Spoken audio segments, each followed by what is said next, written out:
Good morning, and thank you very much for inviting me back to Sacred Trinity. It's lovely to be here with you this morning.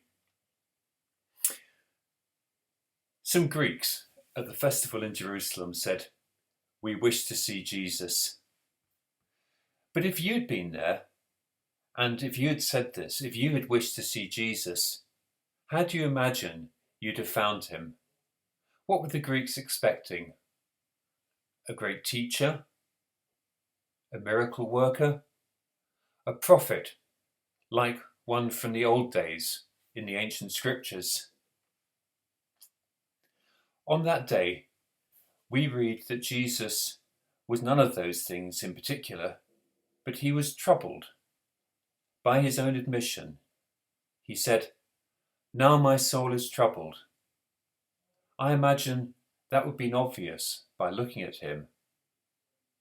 But then I have to ask, what would a troubled Jesus look like? When I worked in the prison just up the road from you, my colleague used to do this activity with the residents when they came to one of her study groups. She had a supply of pictures of Jesus, and she'd spread them all out on the table where they were sat, and she'd invite them to choose the image that appealed to them the most. Her favourite was always a laughing Jesus, as she believes that Jesus was essentially a warm-hearted, good-natured, humorous person. But which of this small selection appeals most to you? Very often the residents surprise me because they opted for one that looks like this.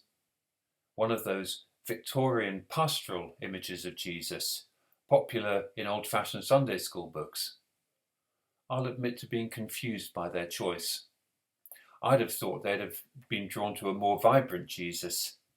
But then I reflected that perhaps the last time they'd really engaged in a discussion about Jesus was when they'd been at primary school. Of course, we don't have any accurate images of Jesus, so we don't know what he looks like when he was troubled or contented. There were no cameras at the time, he wasn't on TikTok, and there's no record of a scribe ever doodling a quick portrait of him. We've got a lovely Rembrandt sketch, which, wonderful as it is 100% imagined. We don't know how he looked, so we don't know what he looked like when he was troubled, which is how we find him today. But what do we make of a troubled Jesus? Perhaps we're familiar enough with Jesus being troubled in Gethsemane or in the wilderness when he was being tempted. But this occasion is neither of those. He has arrived in Jerusalem, his passion draws near. It's quite hard to determine exactly when we're talking about, but he says that his hour has arrived. That moment of destiny, that moment of his coming passion is weighing heavily upon him, and his soul is troubled. In fact, what he says is very much like what the other three Gospels record him saying in Gethsemane. Only there, as he says, "My Father, if it's possible, let this cup pass from me, yet not what I want, but what you want." There, his soul is visibly troubled to the extent that he actually sweats drops of blood. Here in John's Gospel, there's nothing so dramatic. He makes a statement that he's feeling troubled, and then comes a reassuring voice, a thundering from heaven, an announcement that God is well pleased with him and will exalt him. What do we make of this troubled Jesus? And if we were there in Jerusalem on that day, what might we offer to him? What words, what action, what quality of listening might be useful for him from us? And is this the only time he was troubled? His focus at this moment in Holy Week is very specific, but I get the sense that there were many more occasions when he was conflicted, and that he often walked a tightrope with great skill through the complexities of life. Now, from our position, Jesus' final days, this last week, Holy Week, looks kind of straightforward. He travels to Jerusalem, he rides the donkey. He knows that within a week of doing so, he will suffer an appalling death and die. And he trusts, rightly enough, that he will go on to defeat death by rising again, and the following Sunday will be Easter Sunday. That's our version. and we enjoy that version in the blessed light of hindsight. We see how many different things come together, and without wishing to detract from the agony of the cross, it all seems that everything progresses according to plan. I strongly suspect that at the start of this week, nothing was so clear-cut for Jesus. I'm guessing that he had many questions and many unresolved issues. For instance, what is this going to do to the 12? Yes, they'll scatter, he knows that, when trouble comes. But are they going to rally again later? He'll need them to be witnesses, because if they fade away and just wander off, then the story of his sacrifice and his resurrection will never be told. Can he rely on them? At this moment, their track record is at best patchy. What about Judas? Judas has a very important role to play, but will he do it? Will he mess up, as it were, and actually do the right thing and not betray Jesus? Has he been badly misjudged? What's all this going to do for his mother? If Jesus follows God's plan as he understands it, the consequence for his mother is appalling. She's going to have to watch her firstborn suffering the most humiliating criminal's death on a cross. That's got to cause a level of conflict within Jesus.